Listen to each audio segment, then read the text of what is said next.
Kejaksaan Agung atau Kejagung telah menetapkan Menteri Komunikasi dan Informatika Menkominfo Johnny G. Plate sebagai tersangka kasus dugaan korupsi proyek BTS yang merugikan negara sekitar 8 triliunan rupiah.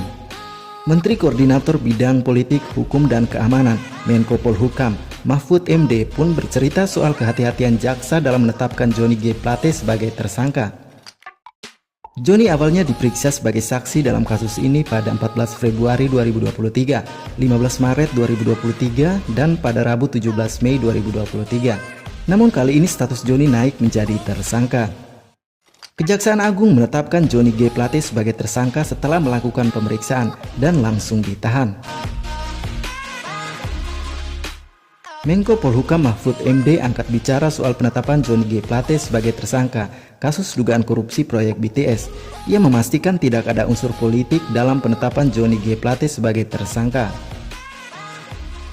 Ia menambahkan penetapan tersangka terhadap Johnny G. Plate sudah berdasarkan 2 alat bukti yang telah memenuhi syarat. Menurutnya, hukum harus tetap ditegakkan dan jangan ditunda hanya karena kondusivitas politik. Saya sudah memastikan ke Kejaksaan Agung, apakah ini ada politiknya atau enggak? Enggak, tutur Mahfud MD.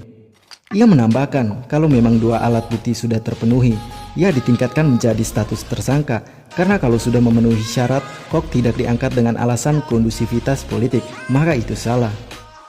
Mahfud juga menegaskan bahwa kasus yang menjerat Johnny G. Plate tetap akan berjalan sesuai dengan hukum yang berlaku di negeri ini dan tidak tergantung dengan kondusivitas politik. Diberitakan kasus korupsi yang menjerat Menkominfo tersebut terkait proyek penyediaan infrastruktur BTS 4G, infrastruktur pendukung paket 1, 2, 3, 4, dan 5 Bakti Kominfo tahun 2020 sampai 2022. Kepala BPKP Muhammad Yusuf Ateh mengungkap hasil perhitungan jumlah kerugian keuangan negara tersebut diserahkan ke Kejaksaan Agung. Kasus korupsi tersebut telah merugikan negara sekitar 8 triliunan rupiah. Johnny G. Plate menggunakan rompi tahanan berwarna merah muda usai ditetapkan sebagai tersangka. Johnny G. Plate langsung dibawa ke mobil tahanan untuk dibawa ke rutan Kejagung. Sekjen Nasdem nonaktif ini dijerat pasal 2 dan 3 tindak pidana korupsi junto pasal 55 ayat 1 ke 1 KUHP.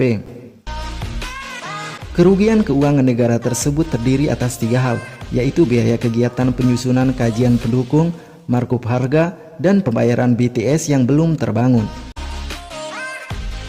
Berikut 6 tersangka dalam kasus ini.